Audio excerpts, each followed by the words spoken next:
Tandur sub డివిజన్లోని పరిధిలోని ప్రజలందరికీ నూతన సంవత్సర శుభాకాంక్షలు తెలియజేస్తూ ప్రజలందరూ కూడా 2025కు వీడుకోలు చెప్తున్న 100 సంవత్సరాలకు అడుగుపెడుతున్న శుభ సందర్భంలో అందరికీ ఈ రాబోయే సంవత్సరంలో అందరూ శాంతి సౌభాగ్యాలతో, ముఖ్యంగా మనం అందరూ కూడా అగ్రికల్చర్ ఫ్యామిలీస్ కాబట్టి మంచి వర్షాలు పడి అందరికీ భగవంతుడు చక్కటి వర్షాలు పడి పాడి పంటలు మంచిగా ఉండాలని కోరుకుంటూ, వ్యాపారస్తులు కూడా మంచి వ్యాపారం జరగాలని కోరుకుంటూ, ఇప్పుడు ఈ జరిగేటువంటి 31st సందర్భంగా ఈ రోజు నుంచే మా ఎస్పీ శ్రీ స్నేహమయ్య గారి వికారాబాద్ ఎస్పీ శ్రీ స్నేహమయ్య గారి ఆదేశాల మేరకు నగరంలో ఈరోజు 6 గంటల నుంచి 12 గంటల వరకు వెహికల్ చెక్ చేయడం జరిగింది. ఎందుకంటే రోడ్డు ప్రమాదాలు అనేవి చాలా తీవ్రంగా జరుగుతున్నాయి. దానివల్ల చాలా కేసులలో మా అబ్జర్వేషన్ ఏంటంటే ఆ యొక్క వాహనదారి యొక్క నెగ్లిజెన్స్ వల్లనే ఎక్కువ ఈ ప్రమాదాలు జరుగుతున్నాయి. ప్రమాదాలు జరిగి అందరు కుటుంబాలకు దూరమై చిన్నభిన్నం అవుతున్నాయి. కాబట్టి అలాంటి ప్రమాదాలు జరగకుండా ఉండడానికే మేము ఈ యొక్క వాహనాల తనిఖీలు అనేది చేస్తున్నాము. ముఖ్యంగా తాగి వాహనాలు జరపొద్దని చెప్పి కోరుకుంటున్నాము. Without driving, without licence, without number plate, minor driving ఇలాంటి తీవ్రమైన నేరాలు ప్రజలు చేయకుండా ఉండాలని, తర్వాత ఈ తాగి వాహనాలు నడిపితే కుటుంబాలకు ఎంత చిన్నభిన్నం అవుతున్నాయో కూడా తెలుసు. మొన్ననే ఈ జిల్లాలోనే పెద్ద సంఘటన జరిగింది.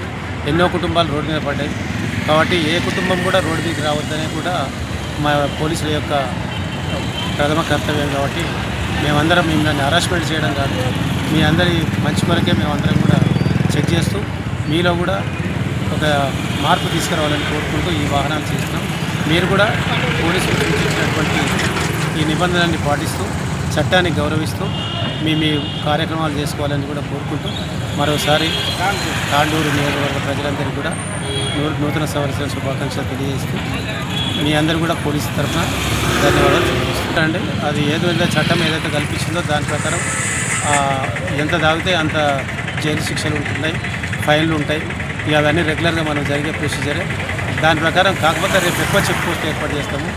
కాబట్టి తిరిగి తాగి బయటికి రాకుండా ఎవరి ఇంట్లోనే వాళ్ళు ఎవరు ఎక్కడ ఉంటారో అక్కడే ఉండడం. ఒకవేళ తాగి బయటికి రావాల్సి వస్తే తాగని వ్యక్తి ఎవరైనా ఉంటే పిలుచుకొని అతని వాహనంలో కానీ ఆటోలో కానీ వెళ్ళాలని కూడా ప్రజల్ని కోరుకుంటున్నాను. తాగకూడదని చెప్పట్లేదు, తాగి వాహనం నడుపుతుందని మాత్రమే పోలీసులు మీకు తెలియజేస్తున్నాను. ముఖ్యంగా చేసుకునే పండుగలు సేమ్ సమయంలో పోలీసులు సూచించే నిబంధనలు ఏదైతే ట్రాఫిక్ నిబంధనలు అవి పాటించాలని ఇప్పటి వరకు ఒక 50 దాకా 50 వాహనాలు సీజన్ ఇంకా కూడా చేస్తున్నారు. ట్రాఫిక్ వరకు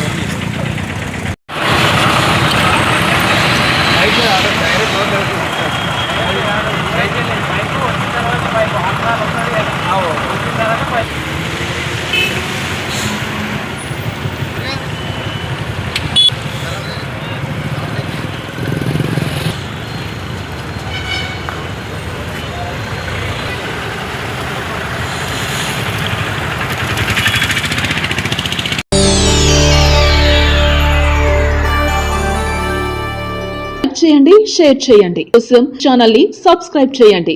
అలాగే ఇక్కడ ఉండే ఈ గంట సింబల్ ని క్లిక్ చేయండి. మేము అప్డేట్ చేసే ప్రతి వీడియో నోటిఫికేషన్స్ మీకు వచ్చేస్తాయి.